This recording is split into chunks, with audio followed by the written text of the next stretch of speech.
The Chinese ambassador to Nigeria, Q Jianchun, on Monday promised that his country will give the needed support to the President Bola Tinubu-led federal government to ensure the development of the country. Jianchun gave the assurance during a meeting with the Secretary to the Government of the Federation, George Akume, where he presented 3 documents containing developmental strategies that the country could adopt.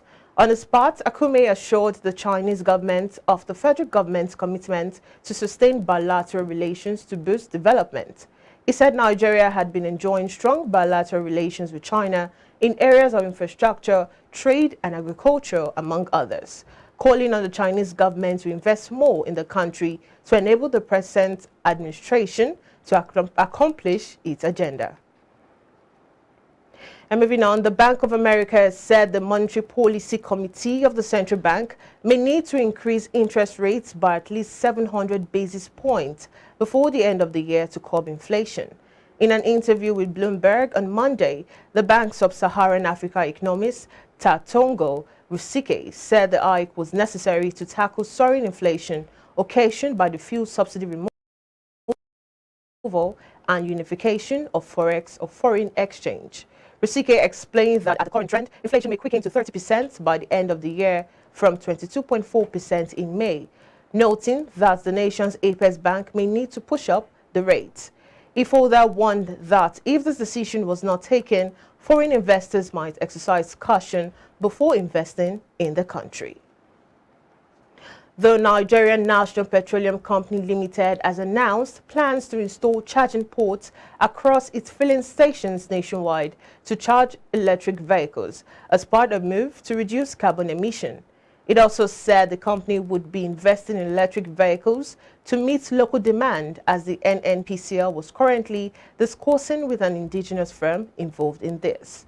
The managing director, NNPCL New Energy Limited, Kanayo Chukwu Odeo, disclosed this in NNPCL's latest quarterly publication in Abuja. Commenting on the plans of the oil firm in promoting the use of electric vehicles in Nigeria, Odeo also said the firm was looking at embarking on solar projects to supply power to the masses, especially in areas where the services of power distribution companies were in short supply. The national president of the Nigerian Union of Local Government Employees, Ambali Olatunji, on Monday demanded an upward review of workers' salaries by 300% to cushion the effect of fuel subsidy removal. Olatunji also canvassed that a single institution be made to fix the salaries of workers and those of political office holders to ensure parity, since everybody patronizes the same market in the country. The Labour leader, who spoke in Ado-Ekiti, the Ekiti State capital, during the inauguration of Nudge Hotels and Suites, also called for the immediate implementation of the Oronsonye report to reduce the cost of governance, which he lamented was too high.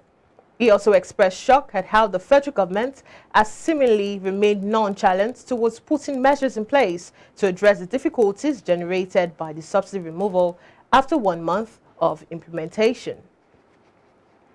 The federal government has reportedly saved about 400 billion naira as a result of the removal of subsidy on petrol since May 31, 2023, when the initiative was officially implemented. iBrandTV's Omolara Adebayo sought the opinion of Nigerians on how to guide the federal government on the utilization of the fund and brings you this report. They can divert it on medical. They can build hospitals with it. Emergency center on our expressway. They can build library for students. That 2 area, they can do with it, with that money. The money should be using for the whole masses. We should know where the money is going to. I think understand. We should know where the money is going to. Maybe they are going to use it for the light, or they are going to use it for the shelter. So we should know where the money is going to. Fine, we recover money. But what about the one we are eating? So government need to put more effort about food so that it will not affect masses. If there's good road, if there's food, if there are cheap things for me at my disposal, life is worth it. I won't travel abroad looking for a better pasture. They can put that one, understand? So try to make our life to be okay before we reason to another thing. From year in, year out, people has been graduating from school. There is no job to be found. And this is as a result of the government not, creating jobs. For the past years, and often has not really been done in terms of job creation in this country. And that is a lot of detriment, for the youth.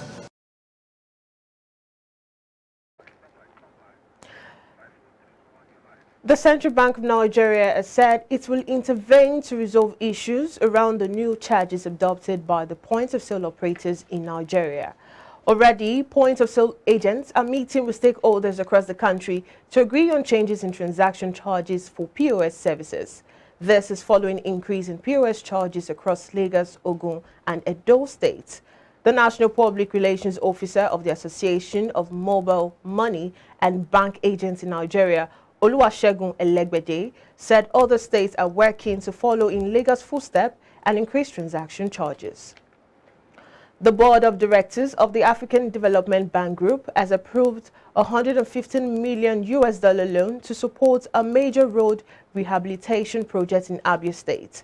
The project would ensure the rehabilitation of roads, erosion control, infrastructure, and preparation of solid waste management facilities in the state's capital, Umuahia, and the commercial hub, Aba. In a statement, the Director General of the African Development Bank's Nigeria Country Department, Lamin Barrow, said the project would build resilience by providing the town access to urban infrastructure services, including economic and social amenities. The statement said the financing for the project, estimated at a total cost of $263.8 million, would come through an African Development Bank loan of $100 million, a Canada African Development Bank Climate Fund loan of $50 million, and a $125 million co-financing loan for an Islamic Development Bank. The Abia State government would provide $23.8 million in counterpart funding for compensation to people affected by the project and implementation of a resettlement action plan. And our up ahead, Central Bank of Nigeria expresses worry about rising cost of borrowing. This and more after this commercial break.